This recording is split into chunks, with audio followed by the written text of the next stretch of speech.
Worldwide Production present.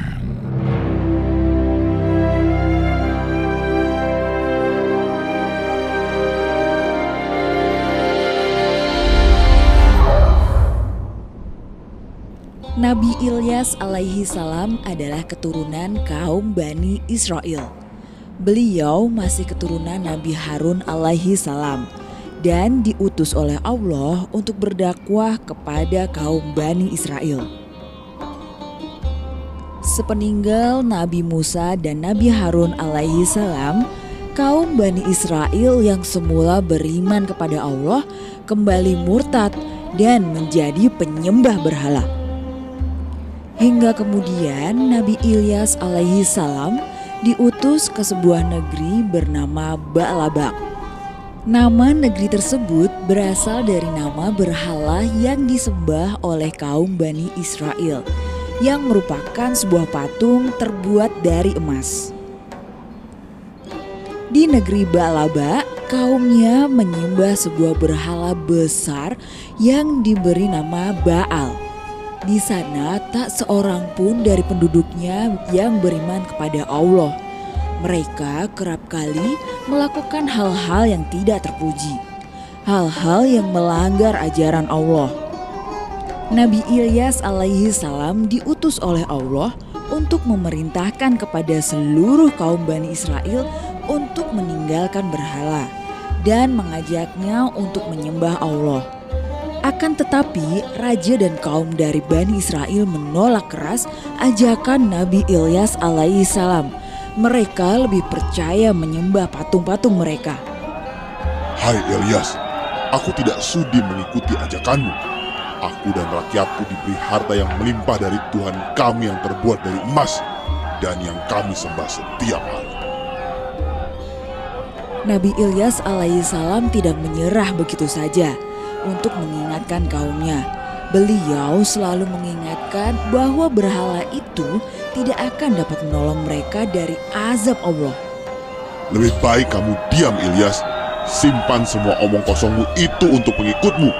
Aku dan rakyatku tidak sudi mengikuti ajaranmu. Tidak hanya itu saja, Raja Bani Israel dan kaumnya menantang Tuhan yang disembah oleh Nabi Ilyas alaihi salam untuk mendatangkan bencana sebagai bukti bahwa Tuhan Nabi Ilyas alaihi salam itu benar adanya. Ilyas, jika memang benar Tuhanmu itu ada dan nyata, beritahu dia, minta dia untuk menurunkan bencana di negeri ini. Aku ingin lihat apakah bualanmu akan Tuhanmu itu benar adanya.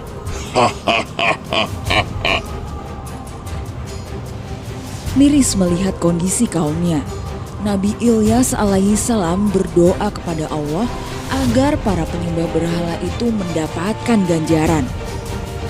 Doa Nabi Ilyas alaihi salam pun didengar dan dikabulkan oleh Allah.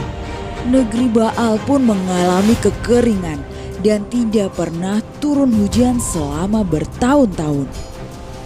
Kaum Baal pun semakin marah kepada Nabi Ilyas alaihi salam dan menganggap bencana tersebut disebabkan oleh beliau. Di mana Ilyas? Pasti bencana yang kita alami ini berasal dari Ilyas. Sedihnya lagi, kondisi negeri Baal sangatlah kacau. Binatang ternak pun ikut menjadi korban dalam bencana itu. Menganggap bahwa Nabi Ilyas alaihi salam adalah sebuah ancaman, kaum Nabi Israel pun bersekongkol untuk memburu Nabi Ilyas alaihi salam dan mengusirnya dari Bani Israel. Lebih kejinya lagi, kaum Baal melemparinya batu dan mengancam akan membunuh Nabi Ilyas alaihi salam. Aku ingin Ilyas pergi dari negeri kita. Dia hanya akan menjadi bahaya bagi kita semua di sini. Aku akan memberi peringatan kepadanya agar ia pergi dari sini. Mendapat perlakuan seperti itu, akhirnya Nabi Ilyas alaihi salam pun pergi mengamankan dirinya.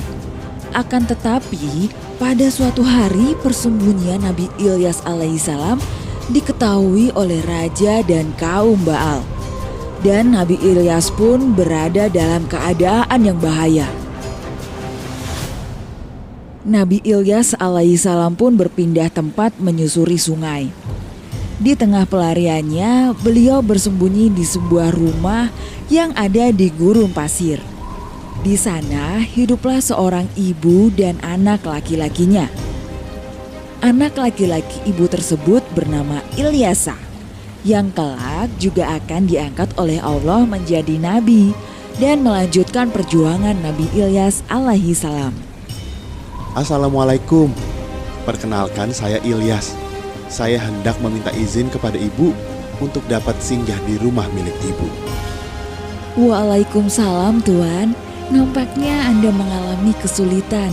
Silahkan Tuan bermalam di gubuk kami ini. Terima kasih atas sudah mengizinkan saya berlindung di rumah ini. Saat itu Nabi Ilyas alaihissalam melihat putra ibu itu, yaitu Ilyasa yang sedang mengalami sakit parah. Kemudian Nabi Ilyas alaihissalam berdoa kepada Allah untuk kesembuhan Ilyasa sebagai ucapan terima kasihnya karena telah diizinkan untuk bersembunyi di rumahnya. Atas izin Allah, putra ibu itu pun sembuh. Setelah beberapa tahun berlalu, Nabi Ilyas dan Nabi Ilyasa alaihissalam melanjutkan dakwahnya kepada kaum Baal yang sudah mulai putus asa akan bencana yang mereka alami selama bertahun-tahun. Patung yang mereka sembah pun tidak dapat menyembuhkan penderitaan mereka. Wahai Ilyas, bantulah kami. Sudah bertahun-tahun bencana ini tidak kunjung usai. Kami sudah tidak tahu lagi harus berbuat apa. Bantulah kami, Ilyas. Akan tetapi di satu sisi, Raja Baal masih memerintahkan penduduknya untuk menyembah dan memohon kepada patung yang biasa mereka sembah. Wahai rakyatku, janganlah kalian berpaling akan ajaran nenek moyang kita. Durhakalah kalian terhadap nenek moyang kita.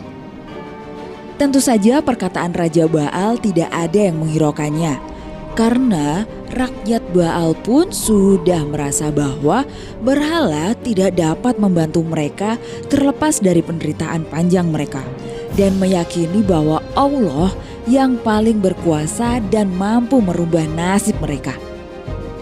Kaum Baal pun kemudian berjanji bahwa mereka akan mengikuti apa yang diperintahkan oleh Nabi Ilyas alaihissalam. Mereka semua akhirnya bertaubat dan mulai berdoa kepada Allah. Kami berjanji, Ilyas, akan mendengarkan dan mengikuti ajaran yang kau bawa. Nabi Ilyas alaihissalam kemudian berdoa kepada Allah, meminta bantuan kepada Sang Maha Kuasa. Dan atas izin Allah, kaum Baal pun terlepas dari penderitaan. Kemudian kaum Baal pun menghancurkan patung-patung berhala mereka. Atas izin Allah juga, negeri Bani Israel akhirnya turun hujan. Kemudian sawah dan ladang menjadi subur, serta binatang-binatang ternak berkembang biak dengan baik kembali. Mereka pun akhirnya dapat hidup dengan damai dan makmur. Kemudian Nabi Ilyas alaihissalam meminta penduduk Baal untuk menghancurkan patung-patung berhala yang selama ini mereka sembah. Dan kaum Baal pun mengikuti perintah Nabi Ilyas alaihissalam. Sedihnya, hal tersebut tidak bertahan lama. Setelah mereka kembali hidup makmur, kaum Baal ingkar dan melupakan janjinya kepada Nabi Ilyas alaihissalam untuk bertobat. Mereka kembali melakukan perbuatan yang tercela.